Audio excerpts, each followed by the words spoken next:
പാലക്കാട് മുണ്ടൂരിൽ മദ്യലഹരിയിൽ ഗൃഹനാഥനെ സുഹൃത്ത് വെട്ടിക്കൊലപ്പെടുത്തി.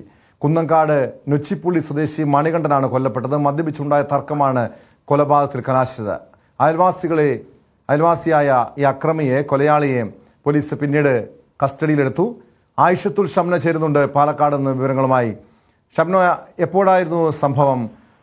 കൂടുതൽ വിവരങ്ങൾ. ഇന്നലെ രാത്രിയാണ് സംഭവം ഉണ്ടായത്. പാലക്കാട് മുണ്ടൂർ കുമ്മങ്കോടാണ് സംഭവം ഉണ്ടായത്. അയൽവാസികൾ തമ്മിലുള്ള തർക്കത്തെ തുടർന്നാണ് ഈ ദാരുണമായ ഒരു കൊലപാതകം സംഭവിച്ചിരിക്കുന്നത്. കുമ്മങ്ങാട് സ്വദേശിനി മണികണ്ഠനാണ് മരിച്ചത്. 56 വയസ്സായിരുന്നു. ഈ യുവാവുമായി മദ്യപിച്ചുണ്ടായ തർക്കമാണ് ഇത്തരം ഒരു ക്രൂരകൃത്യത്തിൽ കലാശിച്ചതെന്നാണ് പോലീസ് നൽകുന്ന പ്രാഥമിക നിഗമനം. അതോടൊപ്പം തന്നെ ഇവർ തമ്മിൽ നേരത്തെയും എന്തെങ്കിലും പ്രശ്നങ്ങളും ഉണ്ടായിരുന്നോ, മുൻവൈരാഗ്യം ഉണ്ടായിരുന്നോ എന്ന കാര്യത്തിലൊന്നും ഇതുവരെ വ്യക്തത വന്നിട്ടില്ല. ഈ പ്രതിയെ, സംഭവത്തിൽ അയൽവാസിയായ വിനോദിനെ കോങ്ങാട് പോലീസ് കസ്റ്റഡിയിൽ എടുത്തിട്ടുണ്ട്. കൂടുതൽ ഇയാളെ ചോദ്യം ചെയ്യുന്നതിൽ നിന്ന് മാത്രമേ ഇവർ തമ്മിൽ മറ്റെന്തെങ്കിലും പ്രശ്നങ്ങൾ ഉണ്ടായിരുന്നു എന്ന കാര്യത്തിൽ വ്യക്തത ലഭിക്കുകയുള്ളൂ. എന്തായാലും പ്രാഥമിക നിഗമനത്തിൽ മദ്യപിച്ചുണ്ടായ ഒരു തർക്കം അത് കൊലപാതകത്തിൽ കലാശിച്ചു എന്നാണ് മനസ്സിലാക്കുന്നത്. ഇൻക്വസ്റ്റ് നടപടികൾക്ക് ശേഷം ഇപ്പോൾ മണികണ്ഠന്റെ മൃതദേഹം പോസ്റ്റ്മോർട്ടത്തിനായി പാലക്കാട് ജില്ലാ ആശുപത്രിയിലേക്ക് മാറ്റിയിട്ടുണ്ട്. ഇനി കൂടുതൽ ചോദ്യം ചെയ്തതിൽ നിന്നും പെട്ടെന്നുള്ളൊരു പ്രകോപനമായിരിക്കുമോ അതോ ആസൂത്രിതമായ കൊലപാതകം? ഈ മണികണ്ഠനെ വീട്ടിലേക്ക് വിളിച്ചു വരുത്തി കൊലപ്പെടുത്തിയെന്നാണോ മനസ്സിലാക്കേണ്ടത്? കാരണം ഈ വിനോദിന്റെ സുഹൃത്ത് വിനീഷും പോലീസിന്റെ പിടിയിലായിട്ടുണ്ടല്ലോ. രണ്ടുപേരും ഒന്നിച്ചാണോ ആക്രമണം നടത്തിയത്?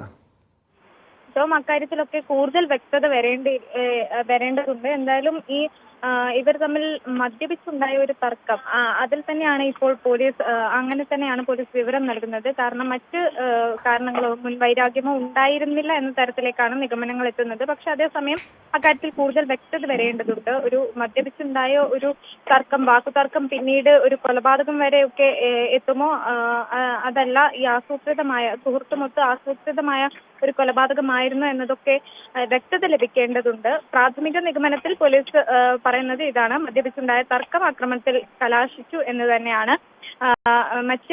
ഇനിയിപ്പോൾ ഈ വിനോദും സുഹൃത്തുമല്ലാതെ മറ്റാരെങ്കിലും ഈ കാര്യത്തിൽ പ്രതികളായിട്ടുണ്ടോ എന്നതടക്കമുള്ള കാര്യങ്ങളിൽ വ്യക്തത വരേണ്ടതുണ്ട്.